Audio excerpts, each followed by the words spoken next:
ഇടുക്കി ഉടുമ്പൻചോലയിൽ സംസ്ഥാനപാത നിർമ്മാണത്തിന്റെ മറവിൽ നൂറുകണക്കിന് ലോഡ് പാറ പൊട്ടിച്ച് കടത്തി. സർക്കാർ ഭൂമിയിൽ നിന്നടക്കം അനധികൃതമായാണ് നിർമ്മാണ കമ്പനി അധികൃതർ പാറ പൊട്ടിച്ച് കടത്തിയത്. ശാന്തൻപാറയിൽ ഏലത്തോട്ടത്തിന് നടുവിൽ കുളം നിർമ്മാണത്തിന്റെ മറവിലും അനധികൃത പാറ ഖനനം നടന്നു. സംഭവത്തിൽ മൈനിങ് ആൻഡ് ജിയോളജി വകുപ്പിന് പരാതി നൽകാൻ ഒരുങ്ങുകയാണ് നാട്ടുകാർ. ഉടുമ്പൻചോല നിയോജക മണ്ഡലത്തിലൂടെ കടന്നുപോകുന്ന വണ്ണപ്പുറം രാമക്കൽമേട് കമ്പമേട്ട് സംസ്ഥാന പാതയുടെ നിർമ്മാണവുമായി ബന്ധപ്പെട്ടാണ് വ്യാപകമായി അനധികൃത പാറഖനനം നടന്നത്. കമ്പമേട്ട്, രാമക്കൽമേട്, ചേമ്പളം തുടങ്ങിയ മേഖലകളിൽ വ്യാപകമായി പാറ പൊട്ടിച്ചു കടത്തി. ഉദ്യോഗസ്ഥ ഒത്താശയോടുകൂടിയാണ് അനധികൃത പാറഖനനം നടന്നത്. റവന്യൂ വകുപ്പിന്റെ ഉടമസ്ഥതയിലുള്ള പാറപ്പുറമ്പോക്ക് ഭൂമിയിൽ പോലും വ്യാപകമായി പാറ പൊട്ടിച്ചു. സംഭവത്തിൽ സമഗ്രമായ അന്വേഷണം നടത്തണമെന്നാണ് നാട്ടുകാർ ആവശ്യപ്പെടുന്നത്. സർക്കാർ പുറമ്പോക്ക് ഭൂമി പോലും കോൺട്രാക്ടറും അവരുടെ ശിങ്കടികളും കൂടി അനധികൃതമായി പൊട്ടിച്ചു കിടത്തുന്ന ഒരു കാഴ്ചയാണ് ഇവിടെ കാണുന്നത്.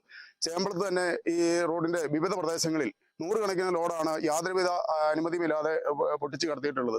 ഒരു പാവപ്പെട്ടവൻ ഒരു വീട് പണിയുവാനോ ഒരു കക്കൂസ് നിർമ്മിക്കുവാനോ വേണ്ടി ഒരു കഷ്ണം കല്ലെടുത്താൽ നമ്മുടെ ഈ ഉദ്യോഗസ്ഥ രാഷ്ട്രീയ ഭരണാധികാരികൾ അവരെ ഇഷാറ എണ്ണിക്കുന്ന ഈ നാട്ടിൽ ആണ് ഇതുപോലെ കോടിയ നിയമലംഘനം നടന്നിട്ടുള്ളത്. അവർക്കെതിരെ അടിയന്തര നടപടി ഉണ്ടാവണമെന്നാണ് എനിക്ക് വ്യക്തിപരമായിട്ട് പറയാനുള്ളത്. അല്ലാത്ത പക്ഷം മൈനിങ് ആൻഡ് ജിയോളജി വകുപ്പ് അടക്കമുള്ള അവർക്ക് പരാതികൾ കൊടുത്തുകൊണ്ട് ഞാൻ നിയമ നടപടിയായിട്ട് മുൻപോട്ട് പോകുന്ന ഈ അവസരത്തിൽ സൂചിപ്പിക്കുന്നു. അതേസമയം ഉടുമ്പൻചോലയിൽ CHR ഭൂമിയിൽ വ്യാപകമായി പാറഖനനം നടക്കുന്നുണ്ട്.